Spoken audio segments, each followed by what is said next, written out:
So, folks, here we are once again on Pitch to Podium and the Inside Line F1 podcast. And after having done Red Bull and Aston Martin for our second part of team previews, we're now going to look at AlphaTauri. If they were a stock, would we buy in, would we hold, and would we, or rather, would we sell? Now, uh, it's a bit like Alfa Romeo, this, isn't it, Kunal? It's just like Alfa Romeo, but with a fresh new driver. It's just very plain and stable. And that could be a good sign for Alpha Tauri. And perhaps just having a more promising Yuki Tsunoda in that second seat instead of a more reliable Danica Fiat, maybe we could see more spark from that second seat. Who knows what kind of a year it's going to be for Alpha Tauri, considering how much volatility there any which ways is in the midfield.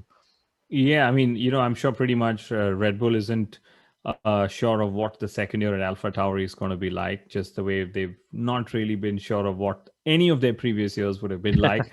Within the Red Bull stables, it's fairly straightforward. We have a junior team to test out drivers, to test out technology before we move it to the A team and give it to the likes of Vettels and Verstappen's to get championship glory, right? So, coming to the big question, should one buy, sell, or hold the stock of Alpha Tauri? I think this answer, Soumil, is to be split into whether you are a Japanese Formula One fan or not. Because if you are a Japanese fan, I'm pretty sure you bought into Alpha Tauri a day before Yuki Tsunoda was actually announced as a junior driver for the team. Great talent, great hope, heroic rise through the world of motorsport or world of international motorsport, I would Yeah. say, right? And even though Honda would be leaving, there is Honda stamped all over Yuki Tsunoda's career till date in Formula One. So if you're a Japanese fan and you've not bought AlphaTauri, you should do that. As for the non-Japanese fans, I would just hold on to the stock if I had any, because at the end of the day, like you said, it's like very stable, very less dramatics. They know that they're not there for winning races, even though they do that once in a Yeah. decade. They know that they know their reason for existence, and like I said, their reasons for existence is to support Red Bull and pick up points and the money that comes along the way. So it wouldn't be my primary team to purchase. I would put all my money in the Red Bull A team if I had any. But also, Kunal, they're also very good at selling fashion apparel. Really good stuff, by the way. Really minimalistic designs. Yeah, promotion aside, let's move on to focusing on the on-track aspects because, yes, as you mentioned, very stable. And that is the thing, right? They know their existence. They know exactly why they're there. And Yuki Tsunoda has just been in that very seat. And let's focus on him a little bit more, Kunal, because as you mentioned, Japanese fans, what are you waiting for if you've not bought in? Hypothetically, of course. Yeah, don't call us stupid. But but Yuki Tsunoda, Kunal, rising in every single year. He's not spent more than a year in any junior Formula Championship. I know predicting the future of a driver in Formula One is going to be very hard because we've seen the best of the best have excellent junior Formula careers and just fizzle out. Stoffel Van Dorn being one really painful example in mind. But then you could have the likes of Lewis Hamilton too, who have a brilliant junior Formula career, which translates in as well.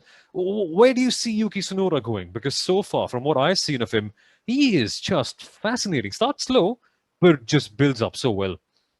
I think he's going to be the next driver to watch out for.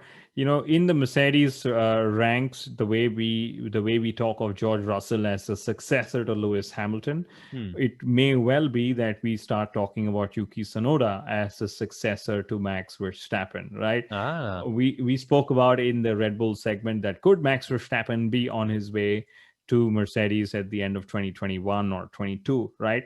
In which case Red Bull has a very few number of races to actually test out a replacement for Max Verstappen. And could Yuki Tsunoda be the one? Well, the paddock says yes, there's a very high chance that he could be one, especially after Gasly and Albon have been told that they will definitely not be the ones.